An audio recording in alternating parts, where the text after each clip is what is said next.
Sabr Daily.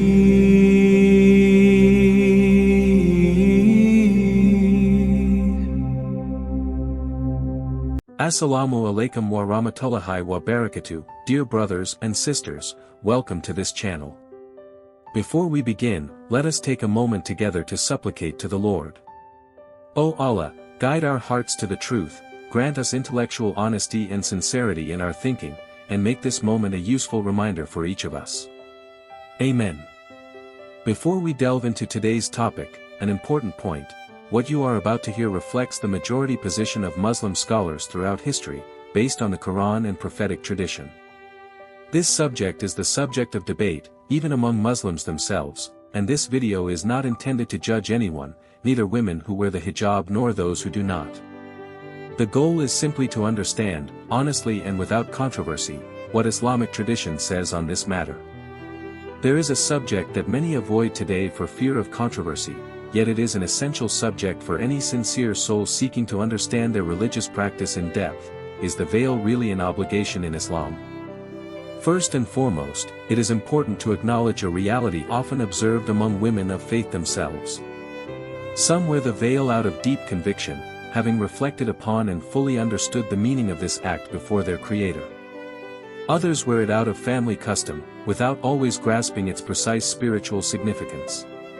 And still others, unfortunately, are forced to wear it by external coercion, a situation that is truly unjustified in Islam. Before going any further, if this kind of reminder touches your heart, consider subscribing to the channel and activating the little notification bell, so you don't miss any future reminders like this one. And now, stay until the end of this video, because we are going to answer this question rigorously, through the Quran, the prophetic tradition, and a historical perspective often forgotten in this debate. First and foremost, it is important to acknowledge a reality often observed among female believers themselves. Some wear the veil out of deep conviction, having reflected upon and fully understood the meaning of this act before their Creator. Others wear it out of family custom, having grown up surrounded by veiled women, without always grasping its precise spiritual significance. And still others, unfortunately, are forced to wear it, a situation that is not truly justified in Islam. For a sincere act of worship can never arise from coercion. One can impose clothing on a body, but never a conviction on a heart. Therefore, whoever imposes the veil by force has not truly grasped the essence of this practice, which must remain, above all, an act of love and sincere submission to Allah, and not a social obligation imposed by others. According to Surah Al-Baqarah, it is stated that there is no compulsion in religion, and the straight path is clearly distinguished from error. This fundamental principle applies directly to this matter. The value of an act of worship lies entirely in the sincerity of the heart that performs it, never in any external pressure that might induce it. So, before answering this religious question concretely, remember this essential truth: whether you wear the veil out of fully assumed conviction, or whether you are still thinking about this question today, this reflection deserves to be carried out with sincerity, with calm, and without ever giving in to external pressure, whether it comes from social constraint or media judgment. There is an argument frequently heard today, even from people who have never actually studied Islamic theology: the veil is not mentioned in the Quran, therefore it is not a religious obligation. Let us take a moment to examine this argument honestly and rigorously. Muslim practice is never based solely on the Quran. It relies on two complementary and inseparable sources: the Quran, the direct word of Allah, and the Sunnah, the prophetic tradition recounting the words and deeds of the Prophet, peace and blessings be upon him. This is a fundamental principle recognized by the overwhelming majority of Muslim scholars throughout the centuries and across continents. To illustrate the weakness of this argument, let's take a telling example. Prayer itself, one of the fundamental pillars of Islam, is not detailed in the Quran. The number of prostrations, the precise times, the exact gestures, all of this comes from the Sunnah, not from a detailed Quranic description. Should we then abandon prayer simply because it is not fully described in the Quran? Such a conclusion would obviously be absurd for any sincere believer. According to Surah An-Nisa, it is stated that whatever the Messenger gives you, take it, and whatever he forbids you, abstain from it. This verse clearly establishes the authority of the Sunnah as a fully fledged legislative source, complementary to the Quranic text, and not as a mere optional supplement. This argument, although seemingly appealing to some hasty minds, therefore reveals above all a lack of understanding of the fundamental principles governing Muslim religious practice, rather than a genuine flaw in the obligation itself.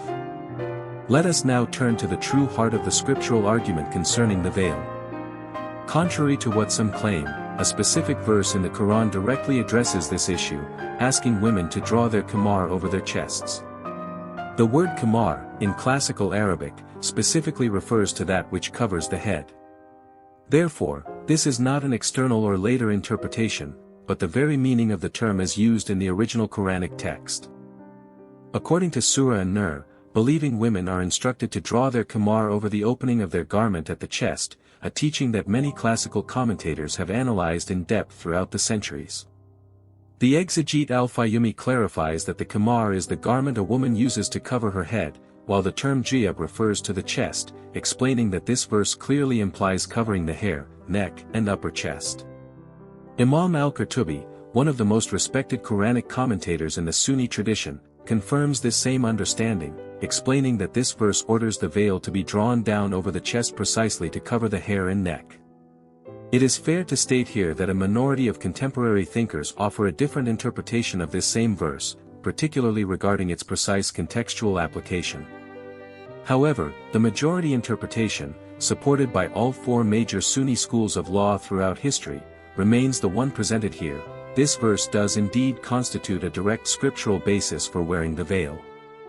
Beyond the Quran, the prophetic tradition also provides significant insights on this matter.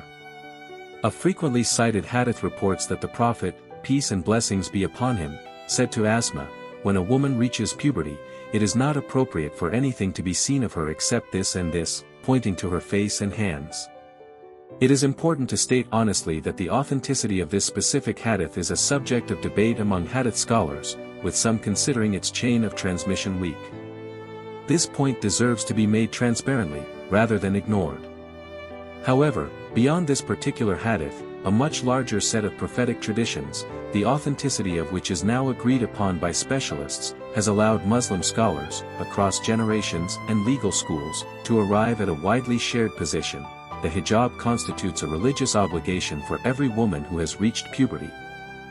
According to Surah Al-Ahzab, believing women are asked to draw their ample veils over themselves, a statement which adds to the verse about the khimar already mentioned to reinforce this collective understanding of scholars throughout history. It is also important to remember a crucial distinction: this obligation, as understood by the majority of scholars, must never become a constraint imposed by force. The hijab remains, above all, an act of sincere worship, and its value lies precisely in the conviction of the heart that performs it freely, never in external pressure exerted on others. It is interesting to place this question in a broader perspective, often forgotten in contemporary debate. The prescription of the female veil is not an exclusively Islamic specificity, it also runs through other monotheistic traditions throughout history. In the Christian tradition, the Apostle Paul wrote in his first letter to the Corinthians that any woman who prays or prophesies with her head uncovered dishonors her head, comparing this state to that of a woman with her head shaved. Tertullian, the Christian bishop of Carthage in the 3rd century, went even further in his writings on this subject, strongly emphasizing the importance of the female veil in the religious practice of his time.